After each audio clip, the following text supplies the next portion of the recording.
எல்லாரும் எப்படி இருக்கீங்க? ஆரோக்கியமா, சௌக்கியமா இருக்கீங்களா? நானும் ஆரோக்கியமா, சௌக்கியமா இருக்கேன். கடவுளுடைய கிருபையினால. இன்னைக்கு நம்ம வீட்ல என்னன்னா, அதாவது பீட்ரூட் வந்து துருவிட்டு பொரியல் பண்ணியிருக்கோம். அதில் தேங்காய் வந்து இடித்து போட்டிருக்கேன். துருவி போடல. குட்டி உரல்ல வச்சு இடித்து போட்டிருக்கேன். அட்டகாசமாக இருக்கும்.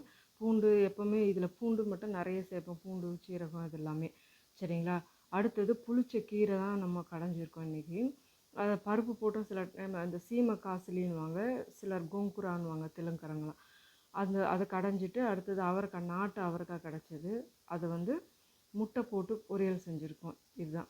இது வடகம்னு சொல்லிட்டு கொடுத்தாங்க. ரொம்ப ஹார்டாக இருந்தது. கடையில் தான் நாங்கள் வாங்கினேன். வாசனையெல்லாம் நல்லா இருக்குது. ஆனால் பிக்கிறதுக்கு ரொம்ப கஷ்டமாக இருந்தது. இந்த கீரை கடைஞ்சிட்டு வடகம் போட்டு தாளிச்சோன்னு அட்டகாசமாக வாசனையும் டேஸ்ட்டும் அல்டிமேட்டாக இருந்தது. வடித்த சாதம் தான் எப்போவுமே நம்ம செய்கிறது. இதுதான். பிடிச்சிருந்தா லைக் பண்ணுங்கள், ஷேர் பண்ணுங்கள், கமெண்ட் பண்ணுங்கள். நன்றி நண்பர்களே.